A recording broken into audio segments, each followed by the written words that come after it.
अस्सलामुअलैकुम बिस्मिल्लाहिर्रहमानिर्रहीम। हम कॉनिक सेक्शन वाली एक्सरसाइज कर रहे थे, अब उसका क्वेश्चन नंबर 9 करना है। क्वेश्चन नंबर 9 की स्टेटमेंट है, prove that the product of perpendiculars from the foci of a hyperbola on any tangent to it is constant. अब हमारे पास ये एक हाइपरबोला है, ये उसके दो फोकाई हैं। हमने एक पॉइंट पी पे हमने टेंजेंट ड्रॉ किया है, टेंजेंट हमारे पास ये है, पॉइंट पी पे टेंजेंट ड्रॉ किया है। अब हमने दो परपेंडिकुलर ड्रॉ किए हैं टेंजेंट पर, दोनों फोकाई से। एक एस से जो ड्रॉ किया है वो D1 है, और एस प्राइम से जो परपेंडिकुलर ड्रॉ किया टेंजेंट पे वो D2 है।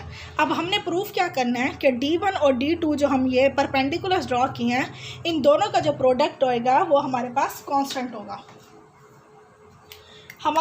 हम इसका सोल्यूशन फाइंड करते हैं। हमारे पास इसकी पैरामेट्रिक इक्वेशन होती हैं, x is equal to a secant theta, y is equal to b tangent theta. ये हमारे पास पैरामेट्रिक इक्वेशन है। b the parametric equation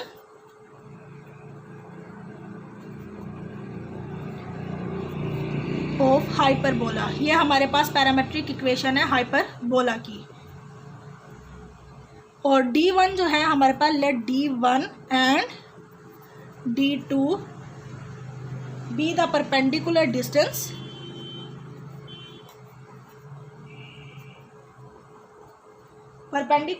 of the tangent line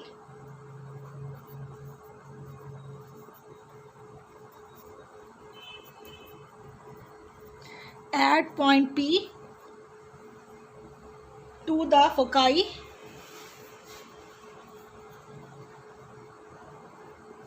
SAE0 and S prime minus AE0 respectively.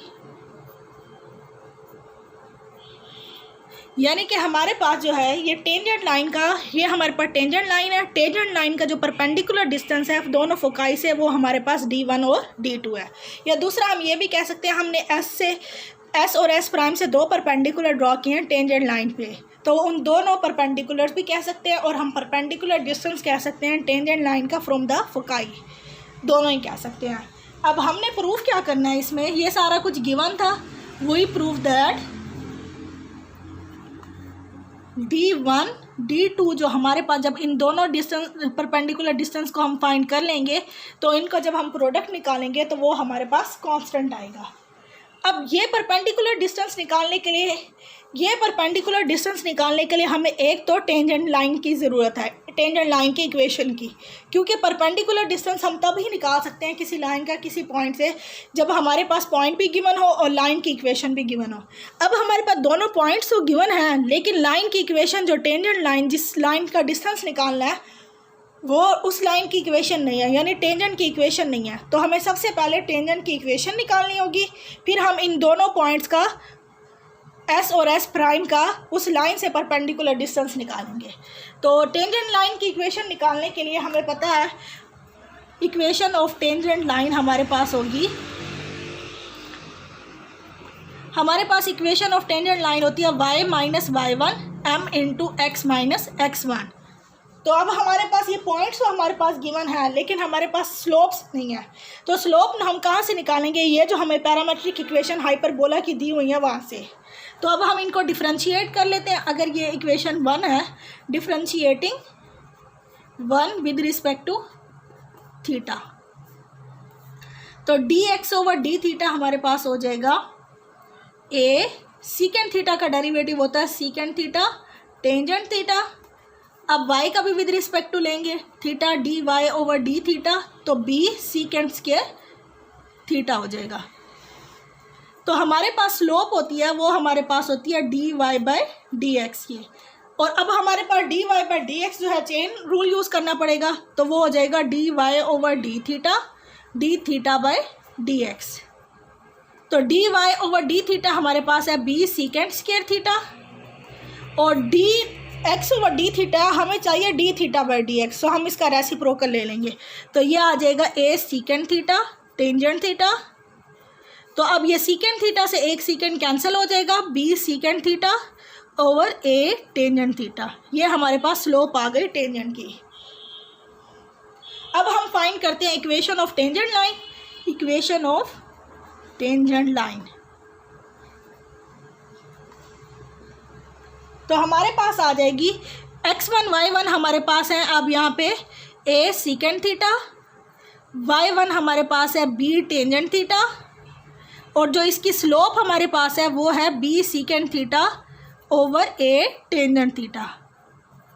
ये हमारे पास slope है। अब ये सारी वैल्यूज़ हम इस इक्वेशन में पुट कर देंगे, y माइनस y1, तो y1 हमारे पास है b टेंजेंट थीटा और स्लोप हमारे पास है b secant theta over a tangent theta. x minus x1 हमारे पास है a सीकेंट थीटा। अब हम इसको राइट साइड पे मल्टीप्लाई कर देंगे, a टेंजेंट थीटा को इसको लेफ्ट पे मल्टीप्लाई करेंगे, b सीकेंट थीटा को राइट साइड पे, तो ये आ जाएगा हमारे पास a tangent theta y a b tangent square theta, यहाँ आ जाएगा राइट साइड पे b secant theta x minus a b secant square theta. तो अब हम जहाँ पे x वाली टर्म है बाकी भी हम उस साइड पे ले आएंगे, तो सारी टर्म्स को हम राइट साइड पे ले आएंगे। तो ये हमारे पास इक्वेशन बन जाएगी b secant theta x minus a tangent theta y, b secant theta x minus a tangent theta y। अब इन दोनों टर्म्स में हमारे पास ए बी कॉमन आ रहा है, तो माइनस ए बी अगर मैं कॉमन ले लूँ तो हमारे पास आ जाएगा secant square theta minus tangent square theta is equal to 0। और secant square theta minus tangent square theta हमें पता है वो 1 के इक्वल होता है। तो हमारे पास जो टेंजेंट की इक्वेशन बन जाएगी b secant theta x minus a tangent theta y minus a b is equal to 0, because secant square theta minus tangent square theta is equal to 1। अब हमारे पास टेंजेंट की इक्वेशन आ गई है। अब हम इस लाइन का, ये हमारे पास है equation of tangent at point P। अब हमारे पास ये टेंजेंट की इक्वेशन आ गई है। अब हम इसका उन दो पॉइंट से परपेंडिकुलर डिस्टेंस निकाल सकते हैं। परपेंडिकुलर डिस्टेंस हम किस फॉर्मूले से निकालेंगे, ax plus b y plus c over a square plus b square. अब ये ए बी सी हमारे पास क्या होते हैं, लाइन के कोफिशिएंट होते हैं। जैसे अब यहाँ पे ए की वैल्यू होगी बी सीकेंट थीटा, बी की वैल्यू होगी माइनस ए टेंजेंट थीटा, सी हमारे पास है माइनस ए बी, और ये जो एक्स वाई होंगे वो हमारे पास दोनों फोकाई के पॉइंट्स होंगे। तो अब हम यहाँ पे लिख लेते हैं एस हमारे पास है ए ई 0, यानी कि इसमें x ये है और y ये है। अभी हम सिर्फ D1 निकालने हैं, इसका पॉइंट S का डिस्टेंस निकालने हैं इस लाइन से। अब इसमें हमारे पास a क्या है, b सीकेंट थीटा, b हमारे पास है minus a tangent theta, c हमारे पास है माइनस ए बी। अब हम परपेंडिकुलर डिस्टेंस D1 सबसे पहले फाइंड करते हैं, तो वो हो जाएगा a की वैल्यू है b सीकेंट थीटा और ए ई, और b हमारे पास है माइनस ए टेंजेंट थीटा, और y हमारे पास है 0, और c हमारे पास है माइनस ए बी। डिनोमिनेटर में हमारे पास आ जाएगा a square plus b square, तो वो हमारे पास आ जाएगा b square secant square theta plus a square tangent square theta, ये आ जाएगा। तो हमारे पास D1 की वैल्यू हमारे पास आ गई है ए बी ई, यानी इनको मल्टीप्लाई करेंगे तो a b e secant theta minus a b over b square secant square theta plus a square tangent square theta. ये हमारे पास D1 की वैल्यू आ गई। हमने एक परपेंडिकुलर डिस्टेंस निकाल लिया। अब हम सेकंड परपेंडिकुलर डिस्टेंस निकालेंगे, यानी अब हमने S प्राइम लेना है माइनस ए ई 0। अब इसमें x ये होगा और y ये होगा, और ए बी सी हमने वही यूज़ करने हैं। तो अब हम इस इक्वेशन में पुट कर देते हैं D2 निकालने के लिए। तो D2 की वैल्यू हमारे पास आ जाएगी, a की वैल्यू है हमारे पास b सीकेंट थीटा, और x हमारे पास है माइनस ए ई, और b हमारे पास है माइनस ए टेंजेंट थीटा, और y हमारे पास है 0, और c हमारे पास आ जाएगा minus a b, minus a b, और यहाँ से हमारे पास आ जाएगा b square secant square theta plus a square tangent square theta, क्योंकि नीचे होता है a square plus b square. A square की वैल्यू है b square secant square theta, और बी हमारे पास ये है तो इसका स्क्वायर लेंगे तो a square tangent square theta हो जाएगा। तो D2 हमारे पास आ रहा है माइनस, अब ये टर्म तो जीरो हो जाएगी, यहाँ पे भी माइनस आ रहा है, यहाँ पे भी माइनस आ रहा है, तो माइनस मोड से हम कैंसिल कर देते हैं, तो ये हमारे पास बन जाएगी a b e secant theta plus a b divided by b square secant square theta plus a square tangent square theta. अब हमारे पास दोनों फोकाई आ गए हैं, अब हम इन दोनों दोनों परपेंडिकुलर डिस्टेंस आ गए हैं, अब हम इन दोनों का प्रोडक्ट निकालते हैं। तो D1 D2 हमारे पास आ जाएगा a b e secant theta minus a b divided by b square secant square theta plus a square tangent square theta. ये हमारे पास D1 की वैल्यू है, और D2 की वैल्यू है a b e secant theta plus a b over b square secant square theta plus a square tangent square theta.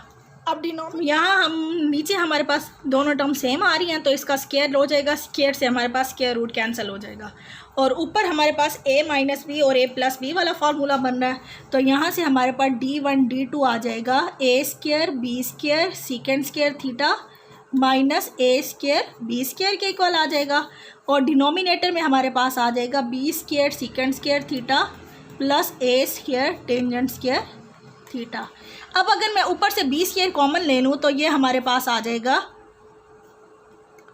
A square, sorry यहाँ E square भी आएगा, ए स्क्वायर ई का square secant square theta minus a का square, और denominator में हमारे पास आ रहा है b square secant square theta, वैसे आ जाएगा। इसको अगर टेंजेंट स्क्वायर को भी अगर मैं चेंज कर दूँ तो ये हमारे पास आ जाएगा ए स्क्वायर, टेंजेंट स्क्वायर की जगह पे हम लिख देंगे सीकेंड स्क्वायर थीटा माइनस 1।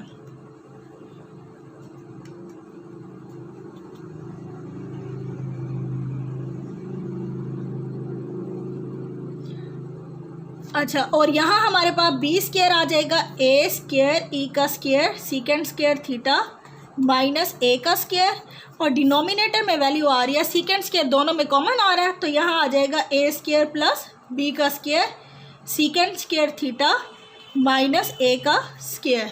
और हाइपरबोला में हमें पता होता है कि ई स्क्वायर जो हमारे पास होता है वो होता है a square plus b square over a का स्क्वायर, तो ए स्क्वायर ई स्क्वायर हमारे पास हो जाएगा ए स्क्वायर प्लस बी का स्क्वायर।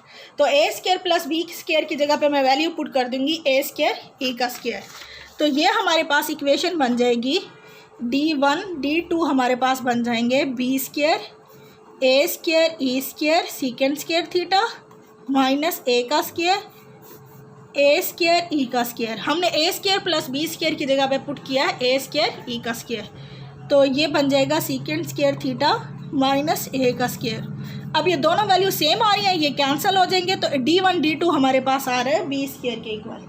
तो अब हमारे पास यानी कि D1 D2 जो बी स्क्वायर के इक्वल आ रहा है वो एक कांस्टेंट टर्म है, इसमें कोई भी वेरिएबल या थीटा वगैरह इन्वॉल्व नहीं है, बी कोई कांस्टेंट है तो बी स्क्वायर भी कांस्टेंट होगा, और हमने यही प्रूफ करना था विच इज़ रिक्वायर्ड रिजल्ट।